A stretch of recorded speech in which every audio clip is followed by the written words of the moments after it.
नमस्कार बच्चों। अब समाकलन में आगे बढ़ेंगे, इंटीग्रेशन में आगे बढ़ेंगे हम।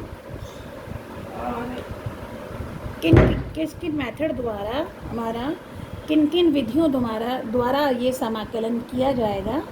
तो बेसिकली 3 विधियाँ होती हैं जिससे ये समाकलन किया जाएगा।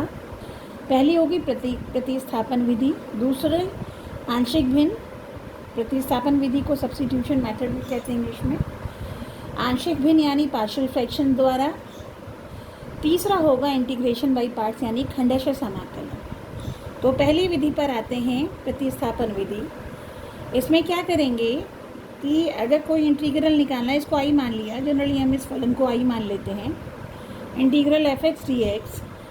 और अब हम जो चर राशि है x जो है उसे दूसरी चर राशि t में बदलना है। तो मान लीजिए x को हम t का कोई फलन रखते हैं, तब अगर इसको डिफ्रेंशिएट करते हैं विद रिस्पेक्ट टू t यानी t के सापेक्ष, तो dx अपॉन dt होगा g डैश t, या यूँ कह लो dx किसके बराबर होगा, g dash t into dt।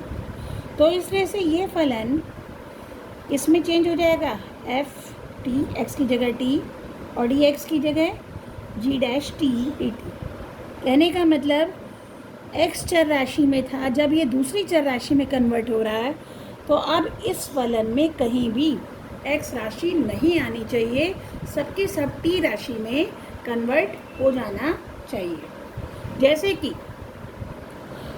7.1 कर रहे थे, उसमें आपका एक क्वेश्चन आया था e की power 3x dx, let suppose ये आपका क्वेश्चन था। तो अब उस समय तो हमने निरीक्षण द्वारा ये किया था, क्योंकि हमारे पास जो फॉर्मूला था वो e की पावर x का है, e की पावर 3x का नहीं था।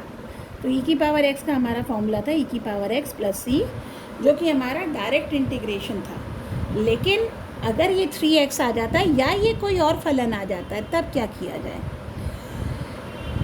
कोई और फलन 1 डिग्री का। तो अब ये जो 3x है, 3x का हमें, तो हमने कहा 3x को हमने t ले लिया, अब इसे डिफ्रेंशिएट किया विद रिस्पेक्ट टू t, तो ये हो गया 3 dx बराबर dt। एक्चुअली में ये था 3 dx बटे dt, t के सापेक्ष कर रहे हैं, बराबर 1, और dt उधर ले जाएं तो ये हो गया 3 dx बराबर dt, या यूँ कह लो dx बराबर dt बटे 3। तो अब ये जो आई फलन मान लिया था इसको, यानी इसका ही जो इंटीग्रेशन निकालना था, अब सब जगह से x के स्थान पे क्या आना है, t आना है।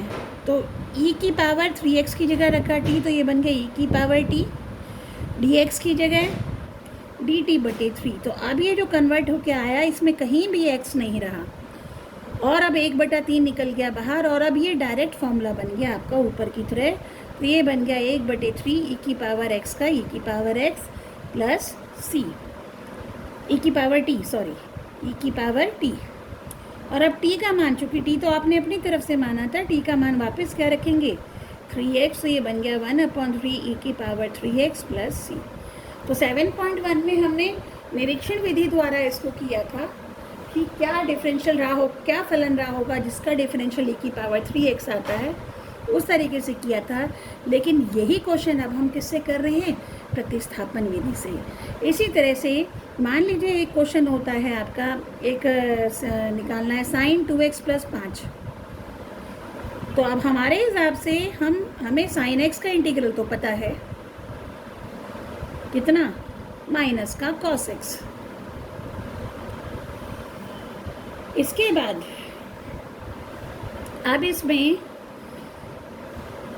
इसे हमें अगर करना है तो अगेन हम 2x प्लस 5 को, क्योंकि sin t बन जाता, sin t का तो एकदम फॉर्मूला लग जाएगा, तो 2x प्लस 5 को हमने t माना, तो ये बन गया 2 dx बराबर dt। तो dx के स्थान पे आएगा 1/2 dt।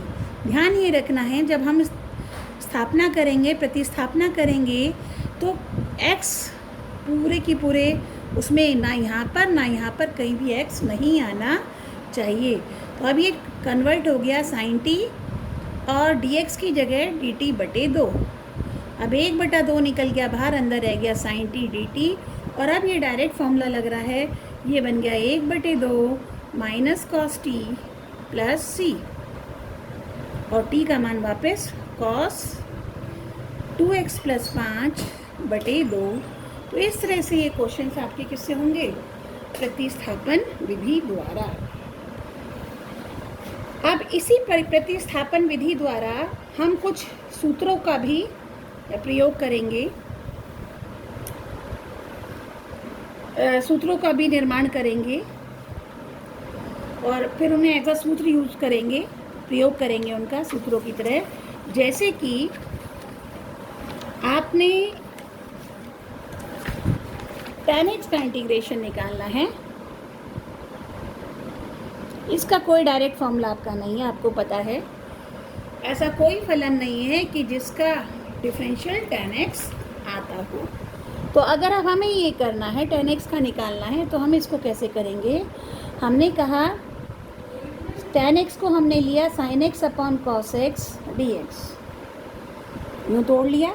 अब हमें पता है cos x का डिफरेंशियल क्या होता है, sin x। तो अगर cos x को t माने तो माइनस sin x dx उसके साथ dt में कन्वर्ट हो जाएगा। तो इन क्वेश्चंस को कैसे करेंगे कि हम कहते हैं माना cos x हुआ आपका t, और cos, अब इसे पूरे को t के सापेक्ष में अगर हम डिफ्रेंशिएट करते हैं तो ये हो जाएगा माइनस साइन x और x का dx बटे dt बराबर 1, और इसी को ही लिख सकते हैं माइनस साइन x dx बराबर dt। तो डायरेक्टली इसे लिखने की जगह हम ऐसे भी डिफ्रेंशिएट कर सकते हैं कि हम इसे डिफ्रेंशिएट कर रहे हैं तो जो भी वेरिएबल आएगा उसी का डी बन जाएगा, यानी अगर x आता है dx बन जाएगा, t आएगा dt बन जाएगा, y आता है तो dy बन जाएगा। और अब sin x dx हमारा ऊपर था, तो sin x dx की जगह हम माइनस dt लिख सकते हैं। तो अब यहाँ अगर सब्स्टिट्यूट करें, प्रतिस्थापन करें, तो sin x dx की जगह आ गया हमारा माइनस dt और cos x की जगह आ गया t, माइनस बाहर तो 1/t dt हमारे पास रह गया। और 1/t का सीधा सूत्र होता है किसका, log t का, क्योंकि हम जानते हैं 1/x dx का सूत्र होता है log of x, क्योंकि log x का डिफरेंशियल था 1/x। तो हो गया minus log t plus c, ठीक है ना। तो फॉर्मूले में हम यहाँ c लगाओ ना लगाओ, उससे कोई ज़्यादा बड़ी चीज़ नहीं है। तो अब आएंगे हम माइनस log t का मान वापस cos x। तो कहने का मतलब i यानी इंटीग्रल tan x क्या हो गया, माइनस log cos x के बराबर हो गया। इसको फर्दर मॉडिफाई कर सकते हैं, इसे -1 मानते हुए, और सूत्र लगा रहे हैं n log m का। n log m का सूत्र होता है log m की पावर n। तो ये बन गया log cos x की पावर -1, ये बन गया log 1/cos x, और ये बन गया log of sec x। ध्यान रखने वाली बात है, यहाँ ये मॉडुलस लगेगा, क्योंकि log x के अंदर जो भी कोई संख्या है वो ना ज़ीरो हो सकती, मतलब निगेटिव नहीं हो सकती, वो डिफाइन नहीं है, ज़ीरो से बड़ा वो होना चाहिए। तो इसीलिए यहाँ मॉडुल साइन लगा के चलते हैं, ठीक है ना। तो ये भी मॉडुलस होगा, ये भी मॉडुलस होगा, ये भी मॉडुलस होगा, ये भी मॉडुलस। तो ये तो ऑब्वियस है, मॉडुलस लगाएं ना लगाएं, लॉग के अंदर जो भी होगा वो नेगेटिव नहीं हो सकता, यानी वो धनात्मक होना आवश्यक है। तो कहने का मतलब अब आपका सीधा सूत्र बन गया इंटीग्रल tan x dx का जो सूत्र बन गया, या तो लिखेंगे minus log modulus cos x plus c, तो सब में लगेगा तो इसमें लगाने की ज़रूरत नहीं है, या फिर लिखेंगे मॉडुलस sec of x। तो ये आपका अब tan x का इंटीग्रल का सूत्र बन गया। अब कहीं भी tan x आता है तो सीधा ये सूत्र लगाया जा सकता है, ये पूरा मेथड करके दिखाने की ज़रूरत नहीं है। लेकिन अगर यही आता है कि इंटीग्रल tan x निकाल कर दिखाएं या इसके बराबर सिद्ध करें, तब आपको ये पूरे मेथड से निकालना पड़ेगा। इसी तरह से अगर हम बात करते हैं cot x की,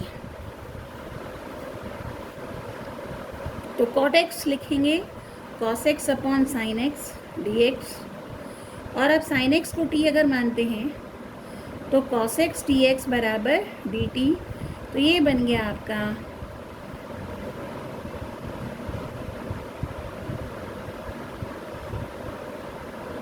dt बटे t, इसका सीधा सा लॉग मॉडुलस t, प्लस सी और मान रख दिया वापस। तो इसलिए कॉटेक्स का फॉर्मूला जो बन के आया वो आया लॉग मॉडुलस साइन एक्स। इसके बाद साइन एक्स का पता था हमें डायरेक्ट, कॉस एक्स का पता था, टेन और कॉट एक्स का हमने निकाल दिया। कौन सी विधि से? प्रतिस्थापन विधि से। अब आते हैं, दो और बच गई हमारी। एक तो बच गई सेक एक्स का अगर निकालते हैं। अब इसमें थोड़ा सा हमें डायरेक्ट तो हमारे पास नहीं है, तो इसमें एक काम करेंगे कि ऊपर नीचे sec x plus ten x से गुणा करते हैं। इसका क्या फ़ायदा होगा अभी पता चलेगा।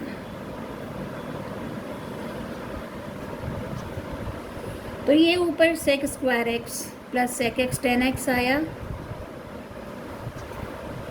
और नीचे है sec x plus ten x. अब मान लीजिए नीचे वाले को हमने टी मान लिया, तो टेन एक्स का डिफरेंशियल होता है sec square x plus sec x का होता है सेक एक्स टेन एक्स।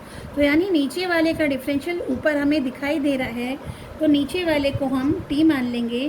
तो हम कहते हैं माना sec x plus ten x,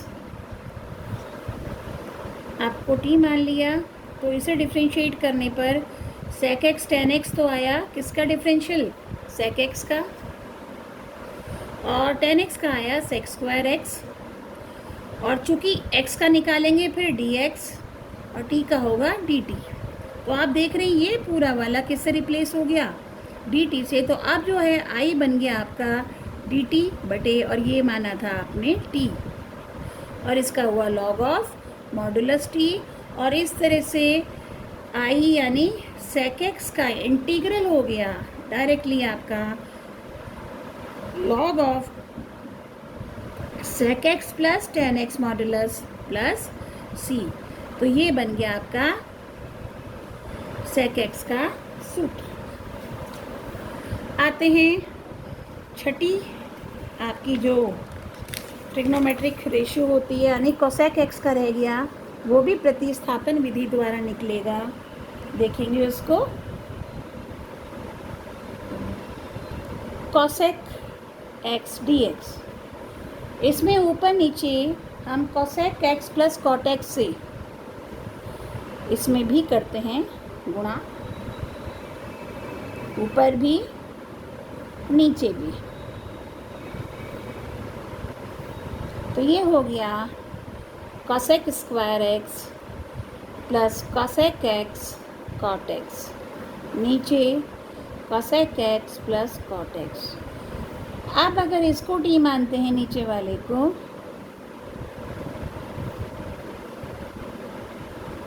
और अगर इसे डिफरेंशिएट करते हैं तो ये होगा minus cosec x cot x, और कॉट एक्स का होता है माइनस कोसेक स्क्वायर एक्स, और फिर एक्स का हो जाएगा डी एक्स। तो दोनों माइनस के आ रहे हैं, माइनस बाहर निकलेगा तो ऊपर जो प्लस है वो प्राप्त हो जाएगा। तो आप इसे माइनस कॉमन लेकर उधर भेज दिया, तो ये आपका हो गया cosec x cot x plus cosec square x d x बराबर माइनस डी टी। तो इस तरह से ये cosec x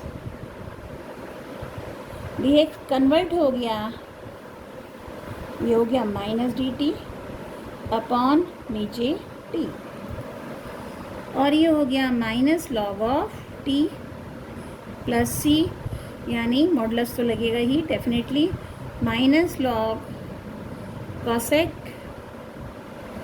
x plus cot x plus c. तो एक फॉर्मूला तो ये बन गया माइनस के साथ, और अगर ये माइनस भी इसमें एडजस्ट करना चाहो तो ये हो जाएगा cosec x plus cot x की पावर माइनस वन, यानी log of one upon cosec x plus cot x. और अब ऊपर नीचे cosec x minus cot x से गुणा कर दिया, ऊपर भी और नीचे भी।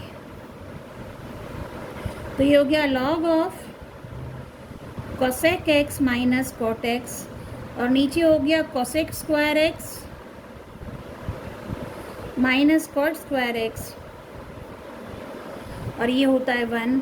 तो कुल मिलाकर दूसरा फॉर्मूला इसका रह गया cosec x minus cot x modulus.